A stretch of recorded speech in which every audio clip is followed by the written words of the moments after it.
Hello and welcome to SGN Tech Forum.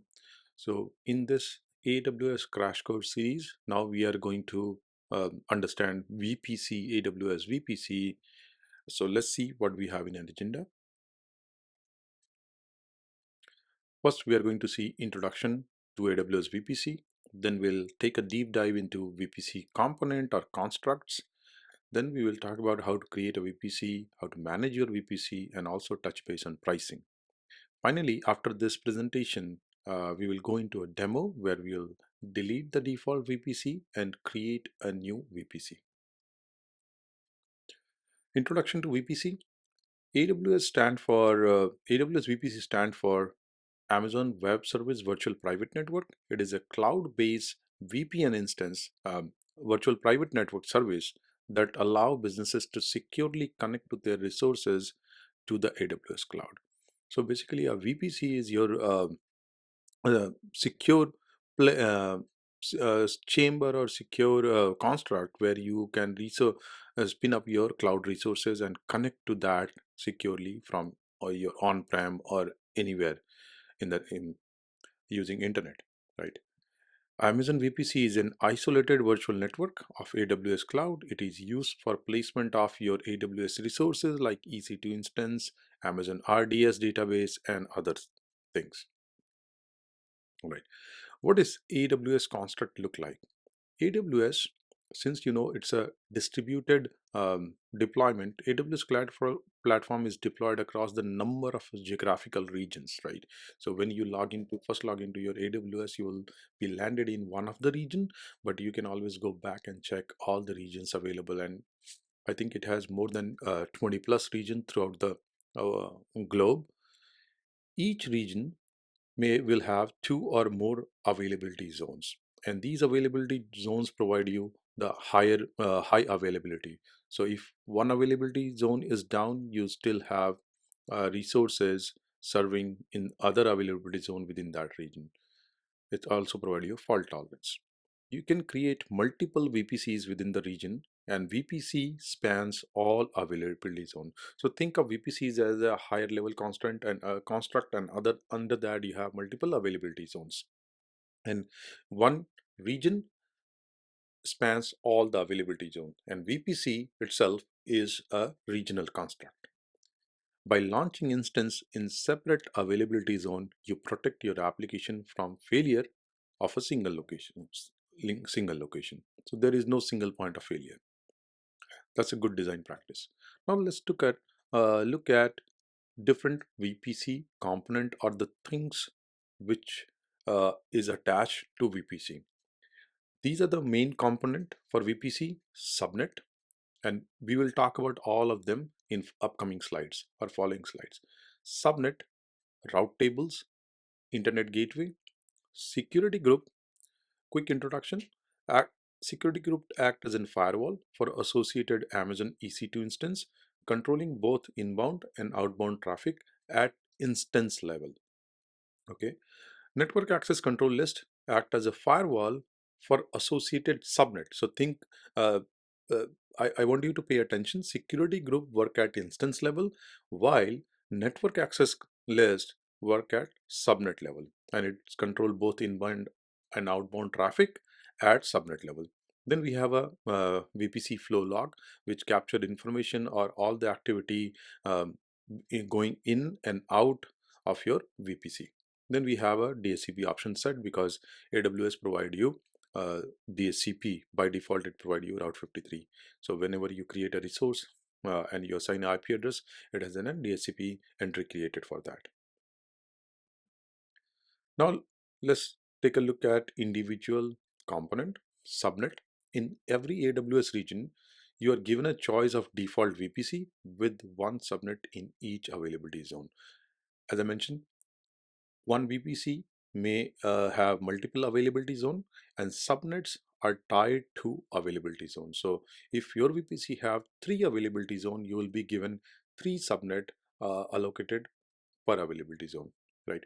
You can also go ahead and add your custom subnets. So if you don't want to live with the default VPC or subnet provided to you, for example, say you have given 172 subnet, but you want to something with 10, you can obviously go ahead and add your custom subnet.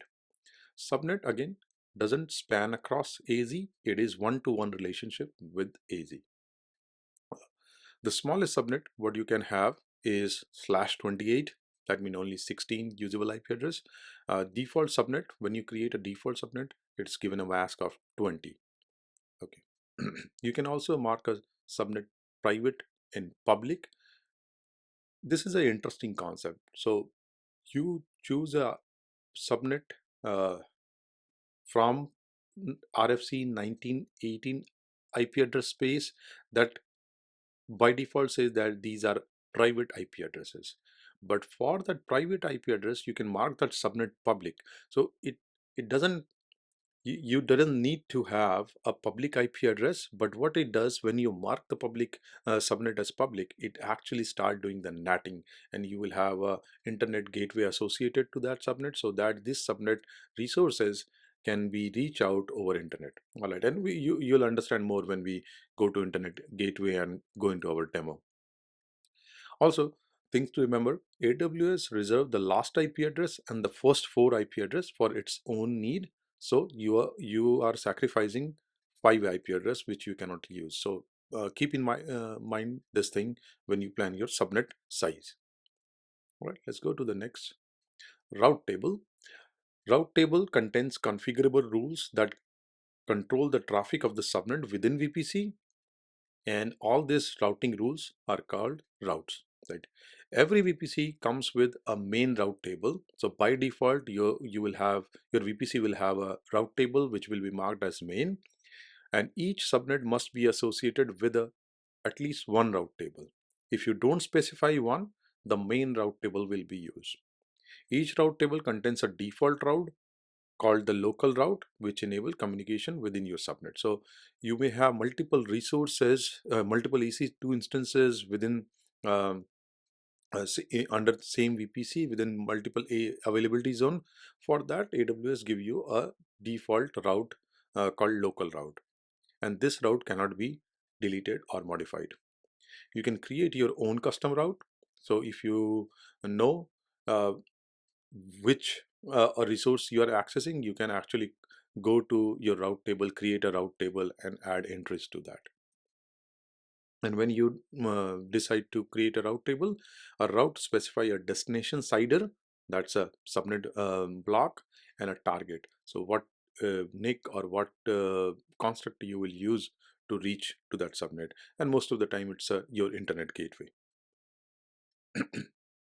Internet gateway is a VPC component that allow traffic between your EC2 instance and internet.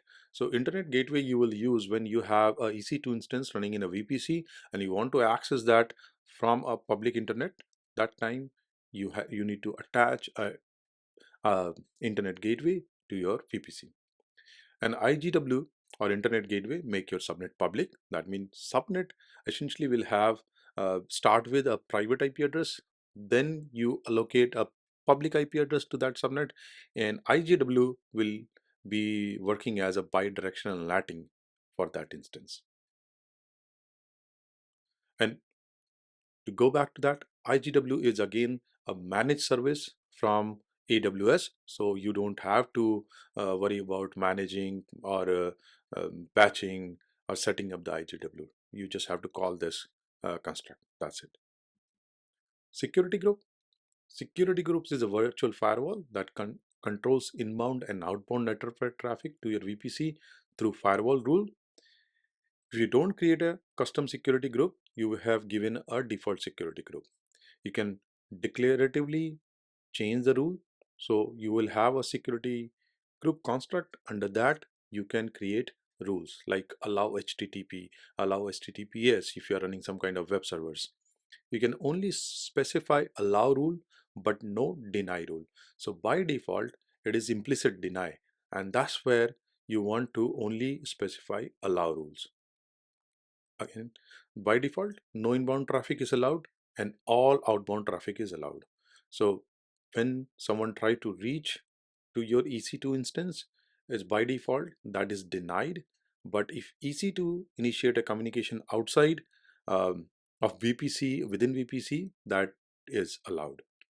Security groups are stateful, that mean return traffic is automatically allowed. So you don't have to create a duplicate entry inbound and outbound. If you allow SSH or HTTP inbound, it is already the return traffic will be allowed automatically. Your custom security group by default do not allow traffic between EC2 instances, but default security group does. Network access control list. Think of NACL is a big brother of security ACL. It plays at the subnet level. So anything coming inbound and outbound to that subnet is controlled by network ACL.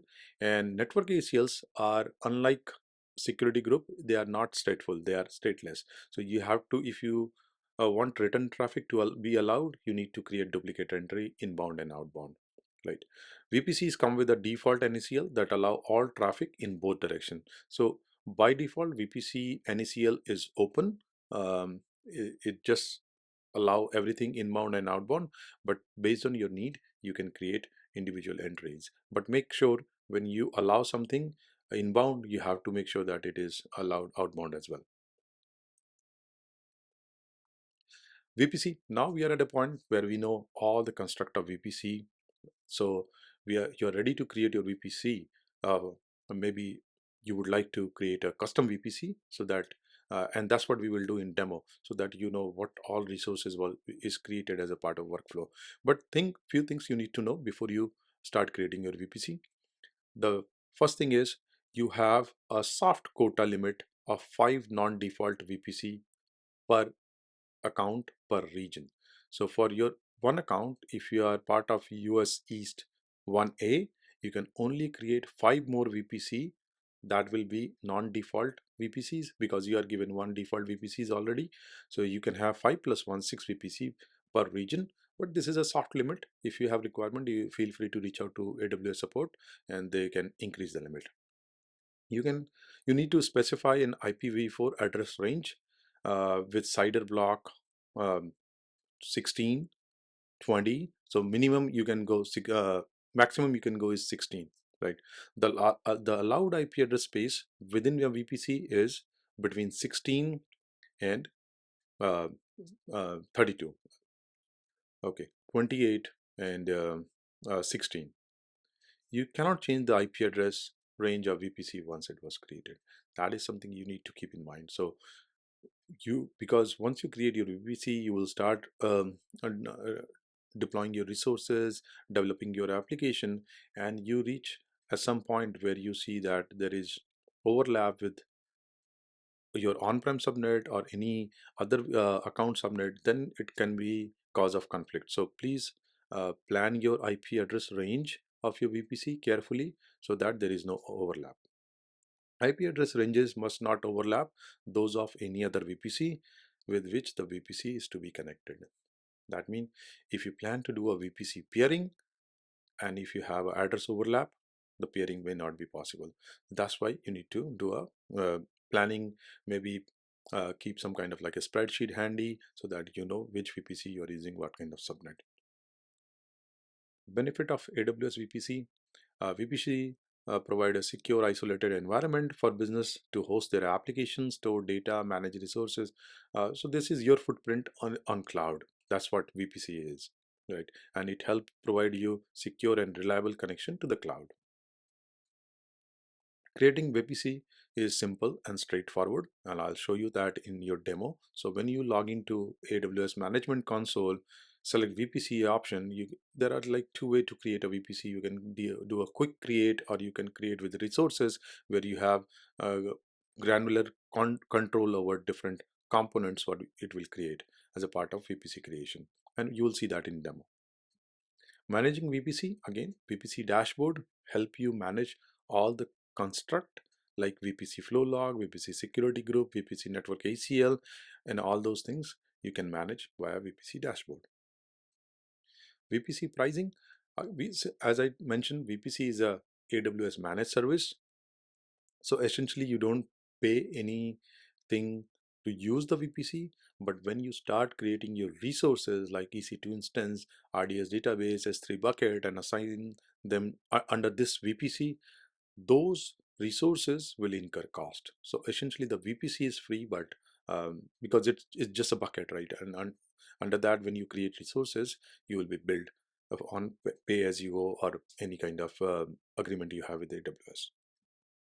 Conclusion: provide a secure, isolated environment and help you connect securely from anywhere via internet. So that's the conclusion. And now let's go to demo. Where I am going to delete VPC and create a new VPC, and then talk about all the different components what we just discussed here in this slide. I'm going to show you what happened when you create, what kind of values it is getting, and how you can manage them. So thank you and stay tuned for demo. Now, so you know everything about VPC, let's see things in action. As you can see, by default, you get a VPC construct. And what I'm going to do, which is not recommended, I'm going to go ahead and delete this VPC, right? You can always create more VPCs, but it's not a good practice or recommendation to create the default, delete the default one.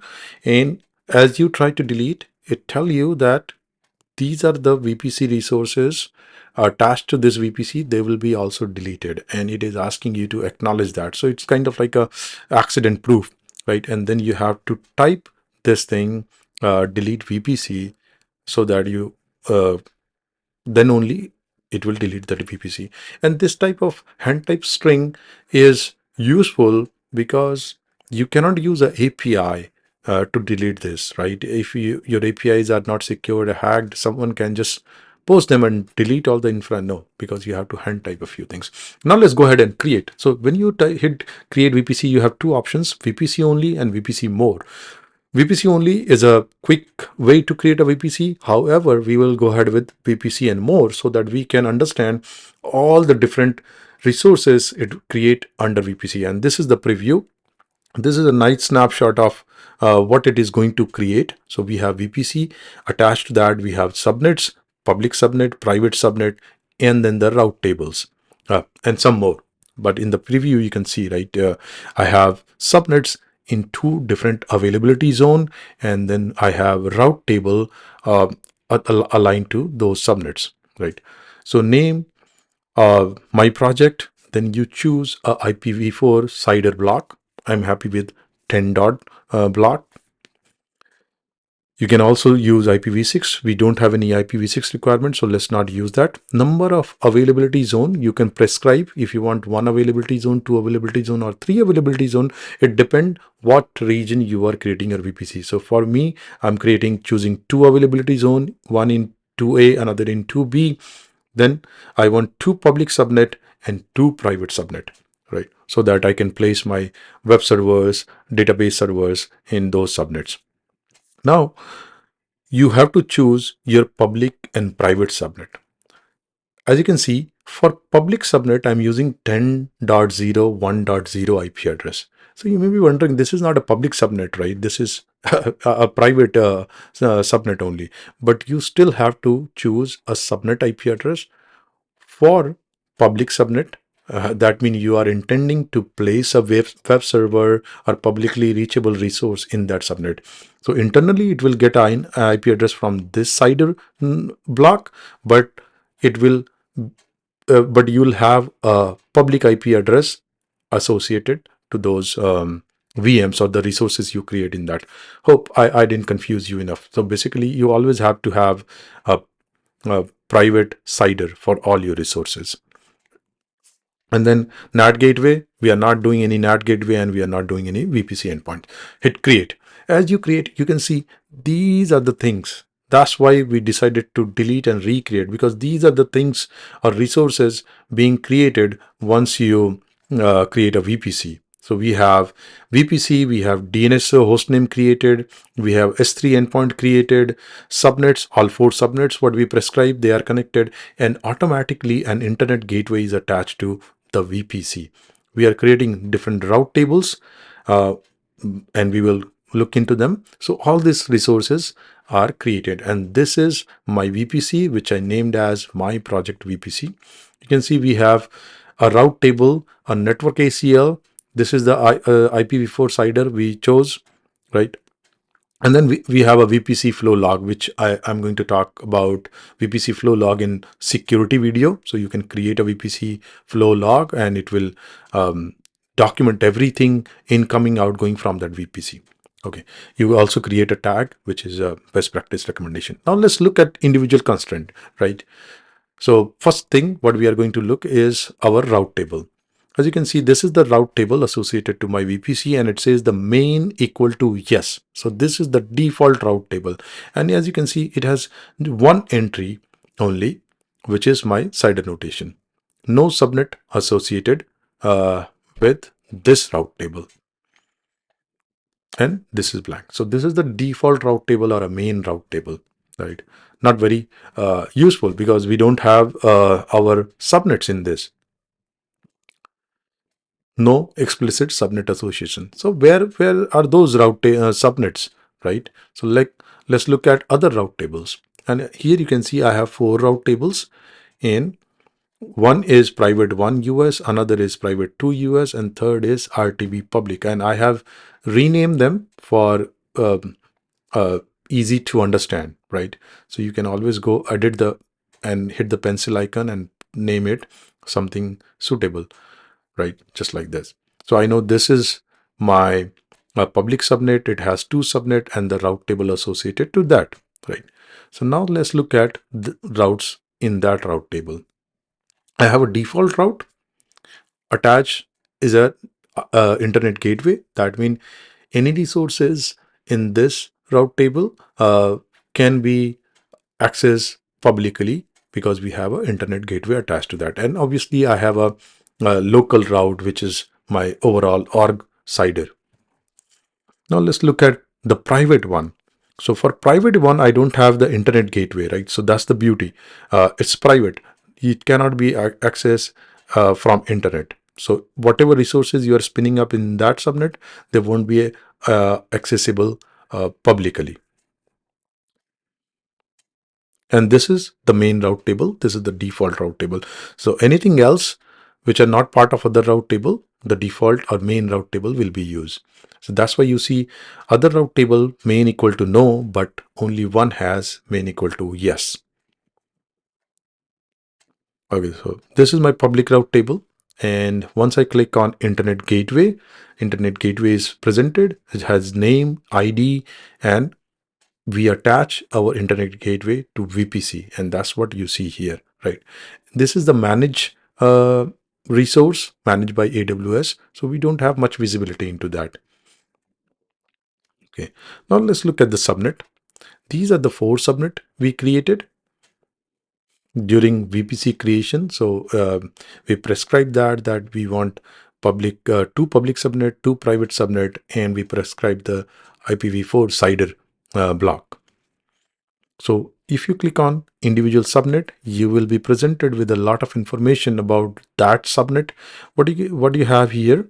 Like if you click on public, you have details, flow log, route table, network ACL, CIDR reservation, say sharing and tag, etc. Right? So let's look at the route table. I'm presented with the route table, same thing.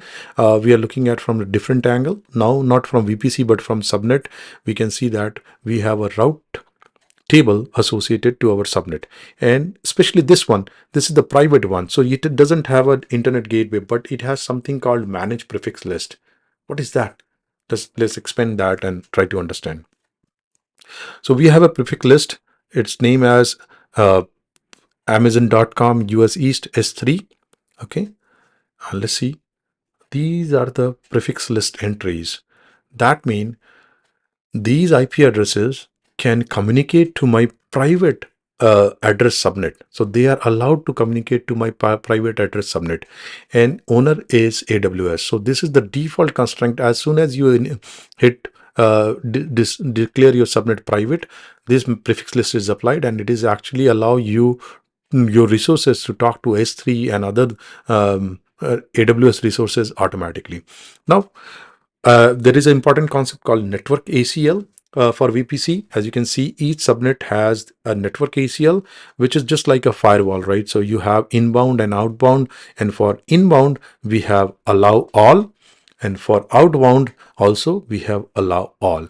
So you can, I'm saying that anything coming to this subnet, allow, anything going out to this subnet. So network ACL is attached per subnet level. So here we are saying allow everything incoming and outgoing, but you can always obviously you can tweak if it is a like a VPC connection going back to your on-prem resources, then you can obviously prescribe your enterprise IP address block and only allow incoming connection from there. Right. So this is all about VPC. We have not, created any resources yet. We are just looking at when you create a VPC, what are the default things get created and how what is the significance of that, how it uh, tie back to VPC. So I think you have a good idea about VPC now. So we will continue learning about a few more things like a file server and etc. And finally, we will conclude our journey by making a project which uses all this concept of EC2, EBS, EFS, S3, DynamoDB, etc. We are going to put everything together to make something meaningful and a working project. So thank you for staying with me. I hope you're following the series, you're liking the series. If that is the case, please do like, subscribe, and share, spread a word. Thank you very much for your participation.